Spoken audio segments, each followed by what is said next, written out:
Everyone was always surprised about that. People would take me to be the older one. She was smaller than me, for one thing, slender and frail, with tiny bones like a bird's. Even before she got ill, she was that way. Just after her 20th birthday was when the illness first appeared. At the start, it seemed like nothing much. She was more tired than usual and her heart would race when she climbed the stairs. But after a few weeks, her face paled and she lost weight. When she finished her shift at the factory, she often went straight to bed. Not that she ever complained. Lina never complained about anything. Which might sound like an admirable trait, but in reality was mostly frustrating. If you don't worry about yourself, it just means someone else has to do that job for you. I had to almost drag her bodily to the doctor. We had no money, so we went to the public hospital, Serafin. Serafin is right in the middle of town, across the street from the city hall. 200 years before, the place had been the grand residence of some wealthy industrialist.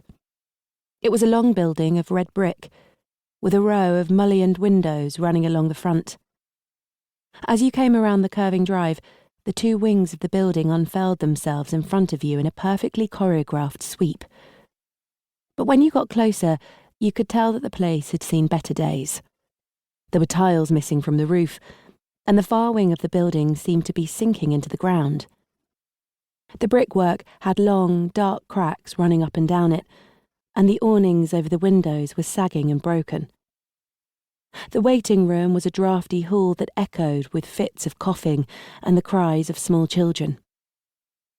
It must once have been an impressive room with tall windows that looked out over a small park, but now it was dingy with neglect. You could hardly see through the window glass for the layer of soot and grime that coated it, and the floor was covered in muddy footprints and littered with dead leaves and scraps of newspaper. No matter what time of day you went there, the place was packed with patients, mostly workers from Södermalm, all jostling and complaining, and the air was heavy with the smell of cold briquettes and sweat and damp, dirty wool. The first doctor we saw there was this old man, Dr. Blix, an ancient, bloated ogre with a bare and warty scalp. I only remember that detail because the whole time Lina was explaining what was wrong with her, he didn't once look at her. Instead, he sat with his chin sunk on his chest, the shiny dome of his skull pointed right at us, while he had a brief snooze. When he woke up, he told Lina her problem was that she hadn't had any children yet. If I hadn't been there, he wouldn't have done any tests even. I had to practically fight him to order the X-rays and blood tests. When we went back for the results, I was clenching my fists, ready for another round with old Blix. But when the door of the consultation room opened, it was a different doctor. "Good afternoon," he said, shaking hands with each of us. "I'm Dr. Dance." You couldn't think of a greater contrast between Dr. Dance and his decrepit predecessor. Dr. Dance was thin and clean and neat. Old, too, but wearing an elegant suit and gold wire spectacles.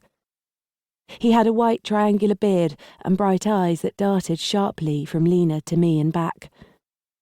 But the main thing I noticed was his foreign accent. American. The only other time I'd ever heard an American accent was on records. Ethel Waters, Hoagie Carmichael. I remember wondering what a man like that, a real-life American, a fancy-looking doctor, was doing working in a place like Serafin. He went over to the lighted screen and put up Lina's X-rays, one taken from the front and one from the back. It was strange to see the image of her rib cage up there while she sat on the chair beside me, like she'd been split in two. The X-ray showed up the hard white of her breastbone, and her collarbones made elegant grey arches above the paler lines of her ribs, as faint as watercolour strokes or curls of smoke. Even her bones were beautiful. Dr. Dance was standing there with his arms folded, frowning at the X-ray. "Not good news, I'm afraid," he said. "See this here, this white patch?" He pointed with a pen to a mottled area near Lina's spine. "We call that an opacity.